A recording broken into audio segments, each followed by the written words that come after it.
Assalamualaikum warahmatullahi wabarakatuh. Perkenalkan, nama saya Selagita Andini, NIM 430401932. Di sini saya akan menjelaskan materi tentang manusia sebagai persona. Nah, pada materi manusia sebagai persona ini sebenarnya masih berkaitan dengan materi yang kemarin, yaitu jati diri, hakikat, dan potensi manusia.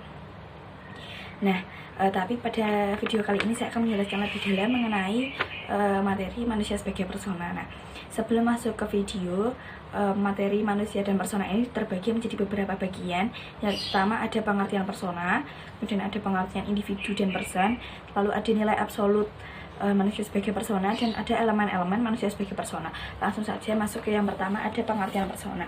Sebagian orang mungkin masih asing dengan istilah persona. Nah, sebenarnya apa sih persona itu? Secara umum, persona adalah role atau peran. Dalam bahasa Latin, persona artinya topeng. Dalam istilah psikologi, persona dikaitkan dengan penjelasan yang dibuat oleh Carl Jung.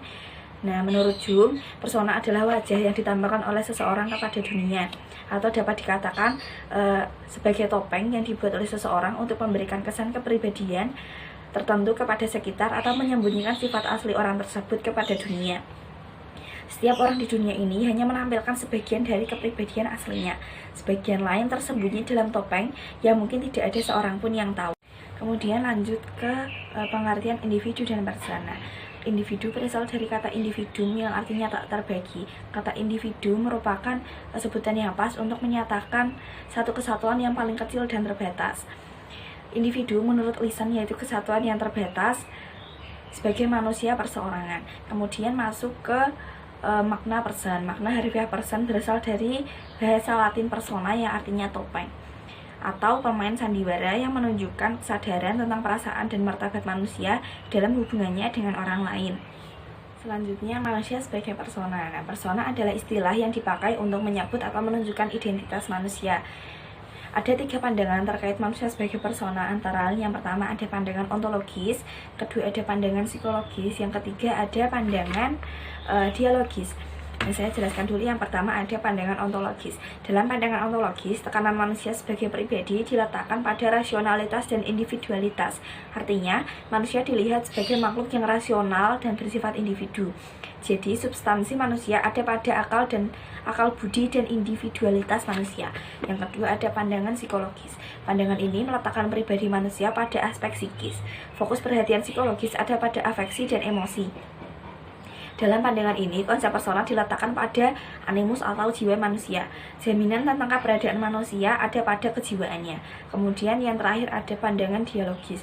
Pandangan dialogis mengaitkan pribadi manusia dengan hubungan antara manusia dengan manusia lainnya.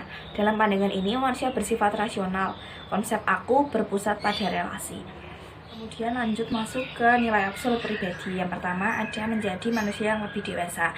Nah, manusia adalah makhluk sosial yang setiap pertumbuhannya membutuhkan lingkungan keluarga, lingkungan sosial, dan partisitas lingkungan. Nah, namun yang menjadi penggerak utama adalah diri mereka sendiri. Jadi apabila mereka tidak mau tumbuh dan berkembang, maka tidak akan terjadi proses perkembangan yang ada dalam diri mereka. Nah, sebagai orang dewasa, dia dapat menerima apa adanya mengenai kelebihan dan kekurangan yang ada pada diri mereka. Kemudian lanjut ke manusia menjadi orang yang otentik. Nah, hidup secara otentik tidak berarti bahwa ia harus tumbuh dan berkembang dengan kritis dan sadar. Nah, membentuk diri dengan cara sadar dan bebas juga penting dalam kehidupan mereka menjadi manusia yang lebih otentik. Kemudian kewenangan tidak berdasarkan kepada kedudukan. Nah, maksudnya yakni memberikan hak kepada orang lain untuk berpikir, bertindak, dan memutuskan, dan tidak bergantung kepada pujian dan kritik, melainkan bertindak sesuai dengan keyakinannya. Kemudian lanjut ke bersifat fleksibel, yakni tahu dan bisa menempatkan emosi sesuai dengan situasi.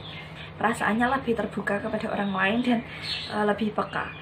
Semakin direalisasikan, maka kepribadian seseorang akan menjadi lebih matang. Nah, kemudian lanjut yang terakhir ada elemen manusia pada persona.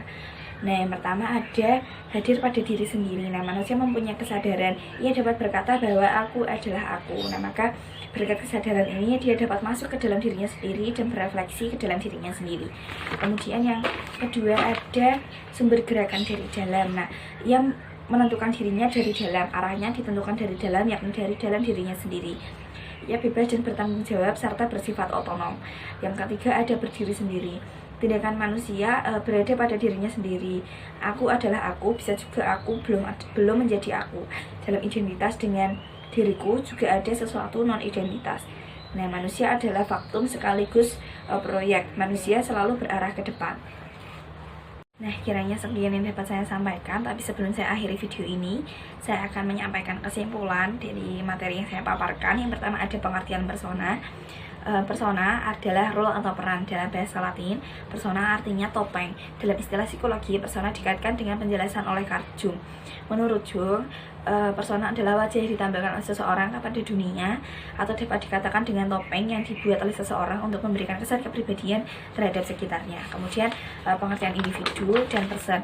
Individu berasal dari kata individuum yang artinya tak terbagi. Kata individu merupakan sebutan yang pas untuk menyebutkan sesuatu kesatuan yang terbatas dan kecil.